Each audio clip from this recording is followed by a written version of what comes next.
My mother-in-law poured something strange into my drink when she thought I wasn't looking. Special cocktail for my favorite son-in-law, she said with a smile. I thanked her and discreetly switched glasses with her husband, who always criticized my career. 45 minutes later, my name is Jovan Mercer, 32 years old, independent photographer based in Asheville, North Carolina. I've built my business from nothing: weddings, wildlife, magazine spreads, the kind of work that pays the bills if you're good at it, and I am. But to my in-laws, especially Diane, what I do has never been enough. How's the little photography hobby? Gerald would ask at family dinners, not even trying to hide his disdain. He was an investment banker, the kind of man who measured success in square footage and stock options. Every Sunday dinner at their house was the same. Diane would fuss over her daughter while Gerald interrogated me about my finances. My wife, Haley, would squeeze my hand under the table, a silent apology for her parents. I'd been shooting a wildlife assignment in Montana all week, trudging through knee-deep snow to photograph bison for National Geographic. I was exhausted, but Haley insisted we couldn't miss her mother's birthday dinner. Just a couple of hours, she promised.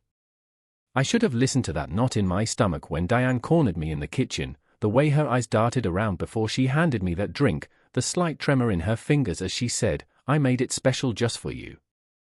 Something wasn't right. I just didn't know how wrong it was about to get. Haley and I met 6 years ago at an art exhibition where my work was featured.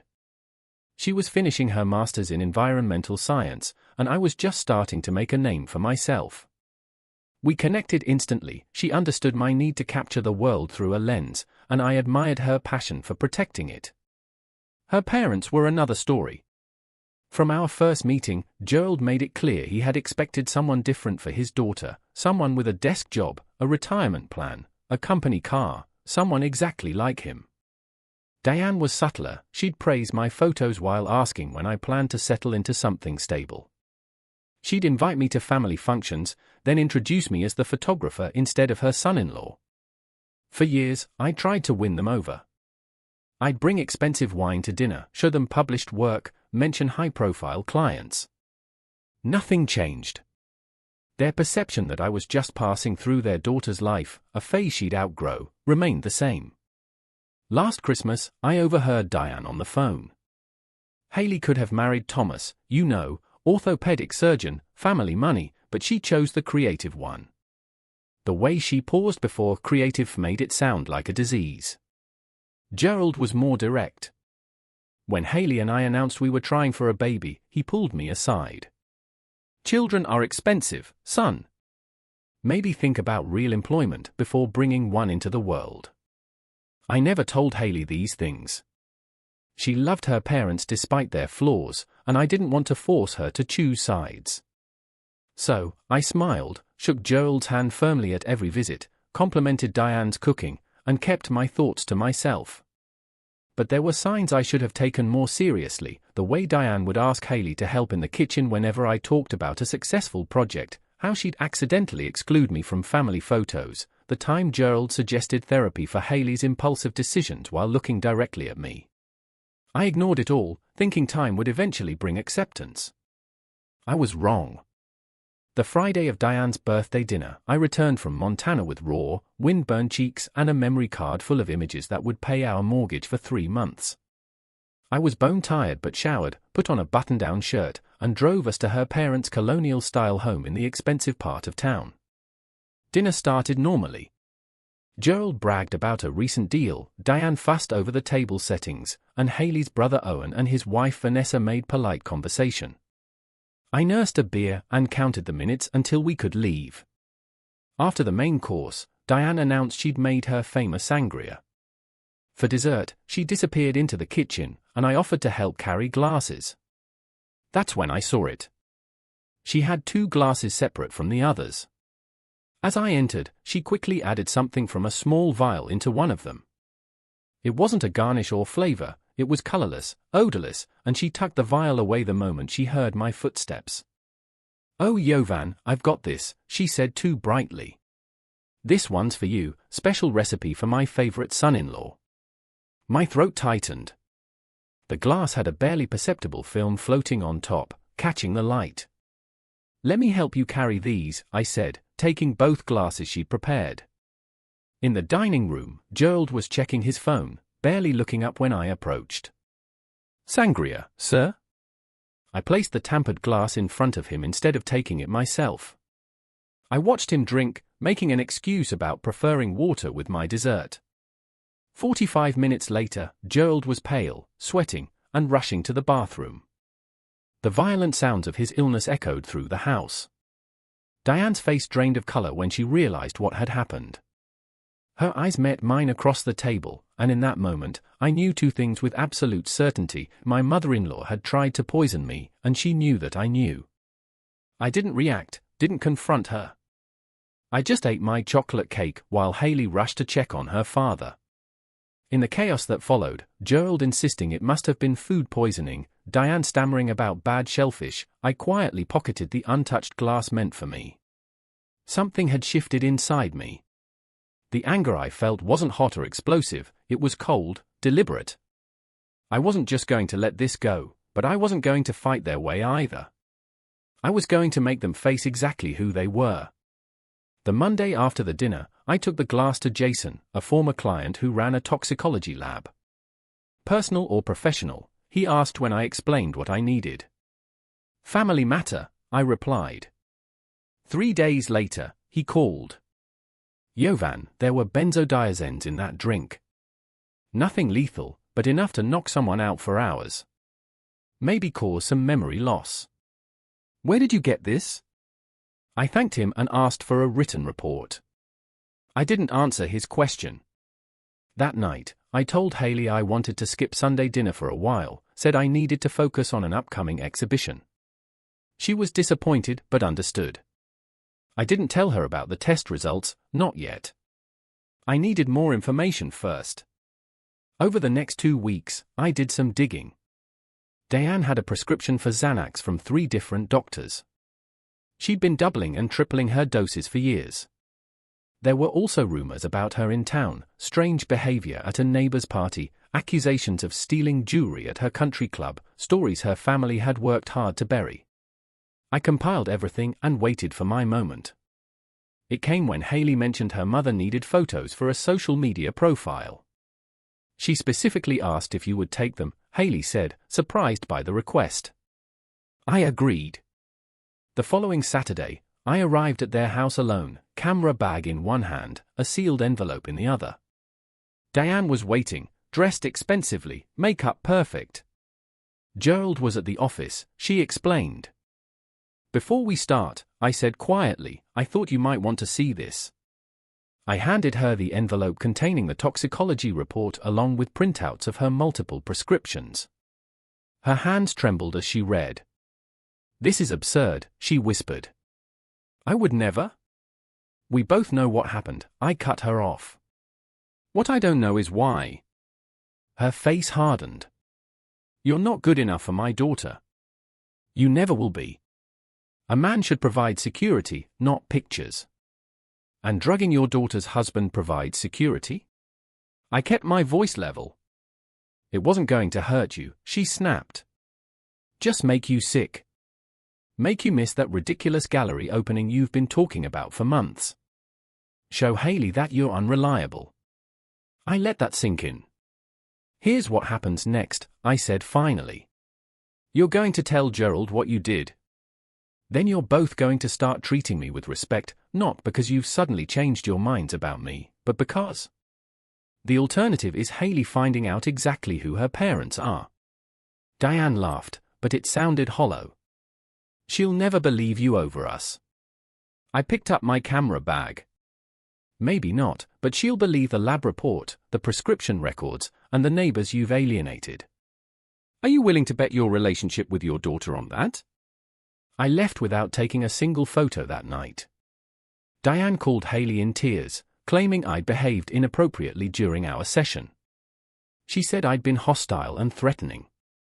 When Haley confronted me, I couldn't hide the truth anymore. I showed her everything, the lab report, the prescriptions, even text messages from her mother that had become increasingly hostile over the years. "My mother wouldn't do this," she kept saying, but her voice lacked conviction. The next day, she confronted her parents. I wasn't there, but when she returned home, her eyes were red from crying. My father says it's all a misunderstanding, she said quietly, that they're trying to drive a wedge between us because you're insecure about your career. I just nodded. I'd expected this. What do you think? I asked. She didn't answer, just crawled into bed and turned away from me. I'd pushed back, but somehow I'd fallen deeper into their trap. Now I was the villain in their story, and they'd managed to plant doubt in the one person whose opinion mattered most to me. For 2 weeks, Hayley barely spoke to me. She went to her parents' house alone and came back with red eyes and new doubt. I threw myself into work, spending long hours in my studio, waiting for the storm to pass. Then a package arrived for me. No return address, just my name scrawled across the top in unfamiliar handwriting. Inside was a USB drive and a note, "You should see this, Vanessa." The drive contained video files, home security footage from Gerald and Diane's house. The timestamps showed the night of the dinner. There was Diane in the kitchen, clearly adding something to a drink. There was me entering, taking the glasses. There was Gerald drinking from the tampered glass. But there was more footage from after we'd left. Diane screaming at Gerald, blaming him for drinking from the wrong glass. Gerald yelling back, "This isn't the first time you've done something like this." I watched the footage 3 times, trying to process what I was seeing, not just confirmation of Diane's actions, but evidence of a pattern, evidence that Gerald knew. The next file was from 2 days after the dinner. Diane and Gerald argued in their living room. "He knows what you did," Gerald said. "So what?" Diane replied. "It's his word against mine. Hayley will never choose him over family, and if she does, then she's not the daughter I raised." Diane said coldly, "Don't worry. I've already started talking to her about their marriage problems, planting seeds. By the time I'm done, she'll be filing for divorce and thinking it was her idea." I shut my laptop, hands shaking. This wasn't just about me. This was a systematic effort to control Hayley's life, to isolate her from anyone who didn't fit their vision, and they'd been doing it for years. I called Vanessa immediately. "Why did you send this to me?" "Because they did the same thing to me when I married Owen," she said quietly. "They tried to break us up for 2 years, said I wasn't good enough. It almost worked. Why didn't you tell us?" "Owen doesn't know," she admitted. "He worships his father, believes everything he says. I've tried to tell him, but he thinks I'm paranoid. I just couldn't watch them do it to someone else." The next day, I received a text from Gerald. "We should talk, man to man. No wives." I met him at his country club. He was waiting in a private room, drinking bourbon. "Jovan," he began, "families are complicated. My wife, she can be difficult, protective, but she means well." "Drugging someone means well?" I asked. He waved his hand dismissively. "A misunderstanding. Diane takes medication for anxiety. She probably mixed up the glasses." "I have the security footage," I said. Gerald's face changed instantly, hardening into something cold and calculating. "What do you want? Money? Is that what this is about?" "Always knew you married Hayley for financial reasons." "I want you both to leave us alone," I said simply. "Stop trying to convince Hayley I'm not good enough. Stop interfering in our marriage." Gerald leaned forward. "You think this is the first time we've dealt with someone like you? People who want to take advantage of our family?" He laughed. "Hayley will come home where she belongs. She always does. Ask her about Thomas. Ask her about the fiancé before you." I felt cold. "What are you talking about?" "Hayley was engaged before she met you. Nice guy, doctor. We didn't like his background. Took us 6 months to convince her he was wrong for her. She broke it off, came home crying to Daddy. He smiled. History repeats, son." On the drive home, I called Hayley's college roommate, Bethany, and asked her about Thomas. "Oh God," she said. "That was awful. He was perfect for her, but her parents, they convinced her he was cheating, planted evidence. He tried to tell her the truth, but by then, she didn't trust him anymore. The pattern was clear now. This wasn't just about me. It was about control, complete control over their daughter's life. And they'd done it before. I didn't confront Haley immediately. Instead, I started gathering every piece of evidence I could find. I reached out to Thomas, who was initially reluctant to speak with me. When I explained the situation, he sent me old emails between him and Haley, showing how her parents had systematically undermined their relationship. I contacted other ex-boyfriends, old friends of Haley's who'd mysteriously drifted away. A pattern emerged: anyone who encouraged Haley's independence was gradually pushed out of her life. Vanessa provided more security footage, showing Diane and Gerald discussing their plans for us. "Once they divorce, we'll convince her to move back home," Gerald said in one clip. "She can run the foundation, meet suitable men." I compiled everything onto a single drive. Then, I invited Owen and Vanessa over for dinner without telling Haley. I was about to destroy her family's image. Over dessert, I connected my laptop to our TV. "There's something you both need to see," I said. For the next hour, we watched the footage together. Haley sat motionless, her face pale. Owen kept shaking his head, muttering, "That's not my parents," under his breath. When it was over, Haley turned to me with tears streaming down her face. "Why didn't you tell me sooner?" "Because I needed you to see for yourself," I said. "All of it, not just what they did to me, but what they've been doing to you your entire life." Owen stood up, furious. "You've edited these videos. My parents wouldn't do this." Vanessa touched his arm. "They did it to us too, Owen. Why do you think they suddenly started liking me after we had James?" "Because a grandchild meant they had leverage," she added quietly. The color drained from Owen's face. "You never told me." "I tried," she whispered. "You wouldn't listen." Later that night, Haley crawled into bed beside me. "I need time to process this," she said softly. "But I believe you, and I'm sorry I doubted you." The next morning, Diane called Haley and put her on speaker. "Darling, I was thinking you should come stay with us for a while," Diane said cheerfully. "Your father and I are worried about you. Marriage is hard, and sometimes separation can give clarity." "Mom," Haley interrupted. "I've seen the videos." Silence.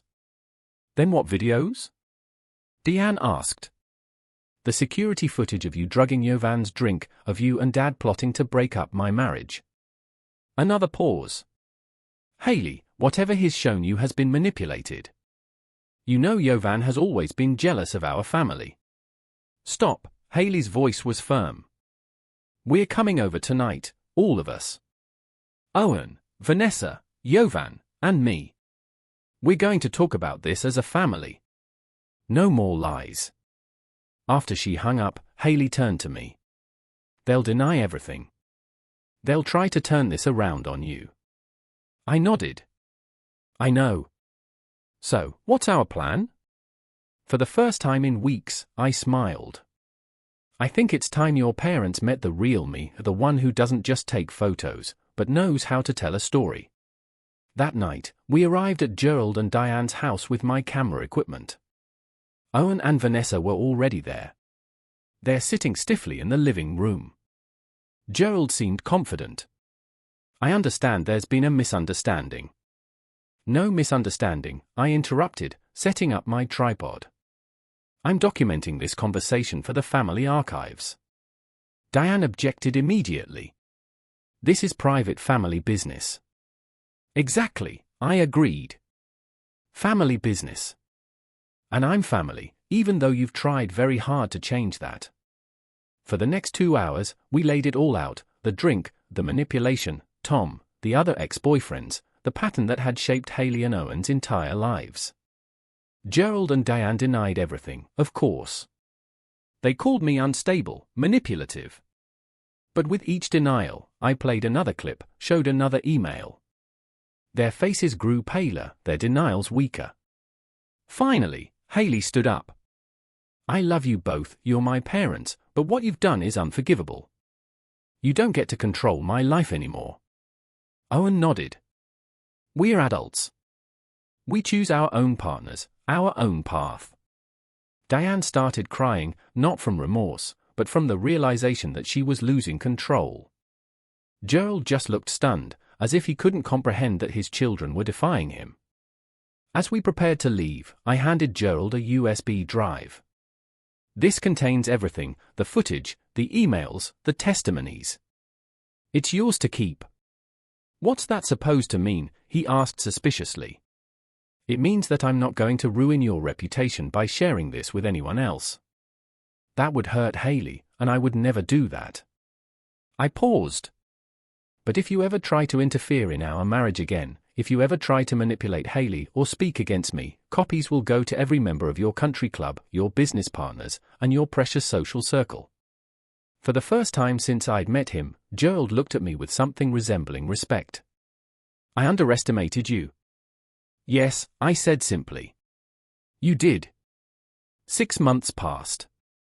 Haley and Owen began therapy to work through the damage their parents had caused. Diane and Gerald kept their distance, sending occasional texts but respecting the boundaries we'd established. Then, over the holidays, they invited us all to dinner, a fresh start, the invitation read. Haley wanted to go. They're still my parents, she said, and they're trying. I agreed, but I wasn't naive enough to believe they'd changed. When we arrived, everything seemed normal. Diane had prepared a feast. Gerald was charming, asking about my latest projects with what appeared to be genuine interest. After dinner, Gerald invited me into his study. I have a proposition for you, he said, pouring me a scotch. I've been thinking about your career. Photography is, well, it's been good to you, but have you considered diversifying? I could bring you into my firm, junior partner track. The salary would be substantial. I took the glass but didn't drink. Why would you do that? Your family, he said smoothly. And I respect how you handled the unpleasantness. You protected my daughter while standing your ground. That's what a real man does. I set the glass down, untouched. I appreciate the offer, but no. His smile tightened. Jovan, be reasonable. This is an olive branch, a way for us to move forward. No, I repeated. It's another attempt at control. You can't buy me, Gerald, and you can't stand the fact that Haley loves me exactly as I am. Don't be a fool, he hissed, dropping the facade. Everyone has a price. I stood up. That's where you're wrong. And that's why you'll never understand your daughter. I walked back to the dining room, where Diane was showing Haley photo albums. Look at these, she was saying. You were so happy when you lived at home. Haley caught my eye across the room. She could see from my expression that something had happened. I gave a slight nod, and she stood up. Mom, Dad, she announced clearly. I have something to tell you. Everyone turned to look at her. We're having a baby. Jovan and I. I'm 3 months pregnant. The shock on their faces was genuine. Diane recovered first, rushing to embrace her daughter with tears in her eyes. Diane smiled, and Gerald approached more slowly, glancing between Haley and me. Congratulations, he said stiffly. Thank you, I replied, then lowering my voice so only he could hear. This child will never be a pawn in your games. I promise you that. His face hardened, but he nodded once, as if he understood the message. As we drove home that night, Haley squeezed my hand. They'll never change, will they? No, I said honestly, but they'll have to accept that we have. 3 weeks later, a certified letter arrived from Gerald's attorney. Inside was a deed to a house, our house, which we'd been renting, and legal documents establishing a trust fund for our unborn child. There was no note, no conditions, no strings, just the transfer of assets, clean and irrevocable. It wasn't an apology, Gerald wasn't capable of that, but it was an acknowledgement, perhaps the only one he could give, that we had one. Our daughter was born in the summer. We named her Eliza, after my grandmother. When Diane and Gerald came to the hospital, they brought gifts but maintained a respectful distance. They cooed over the baby, took photos, and left without trying to give us parenting advice or financial lectures. Months passed, and our relationship with them settled into something resembling normalcy. They never apologized for what they'd done, but they stopped trying to control Haley's life or undermine my career. One evening, as I was editing photos in my studio, Haley came in carrying Eliza. "My mother called," she said. "She wants us to come for Christmas." I looked up from my computer. "What do you want to do?" "I think we should go," she replied, "but with conditions. We stay at a hotel, not their house. We leave when we want to leave. No unsupervised time with Eliza." I nodded. "Sounds reasonable." She sat down beside me, bouncing the baby gently. "You know, I used to think success meant making my parents happy, getting their approval, meeting their expectations. And now..." She looked down at our daughter, then back at me. "Now I know it's about making choices I can be proud of, standing by the people I love." 2 weeks before Christmas, a large envelope arrived from Gerald. Inside was a glossy brochure for his company's annual report. My photographs were featured throughout: landscapes, portraits, architectural shots, the work I'd done on my own terms, without his interference. There was a brief note: "Hired the best photographer I know. Thought you'd want a copy." It wasn't forgiveness or reconciliation. It was something else: respect, perhaps. The acknowledgement that I was successful on my own terms, not his. I didn't call to thank him. We both understood this wasn't about gratitude. It was about recognizing the new boundaries, the new reality. That spring, I opened my own gallery in downtown Asheville. At the grand opening, Haley stood beside me, Eliza on her hip. My parents flew in from Oregon. Friends and clients filled the space, admiring the images I'd captured over the years. Gerald and Diane came too. Toward the end of the evening, they didn't stay long. Diane held Eliza briefly under Haley's watchful eye. Gerald shook my hand, nodded at the photographs with genuine approval, and left without making any suggestions about how I should run my business. As we locked up that night, Haley asked, "Do you think they've changed?" I considered the question carefully. "No," I said finally, "but they've accepted that they can't change us. And sometimes, that's enough." Later, as we sat on our porch, watching the stars come out over the mountains, Eliza asleep in her crib upstairs, I realized something I'd never fully articulated before. I hadn't won by playing Gerald and Diane's game. I'd won by refusing to play it at all. I'd stood my ground, protected what mattered, and built my life according to my own definition of success, not with schemes or manipulation, but with honesty and quiet persistence. In the end, that was the most satisfying revenge of all, living well on my own terms, with the family I loved beside me.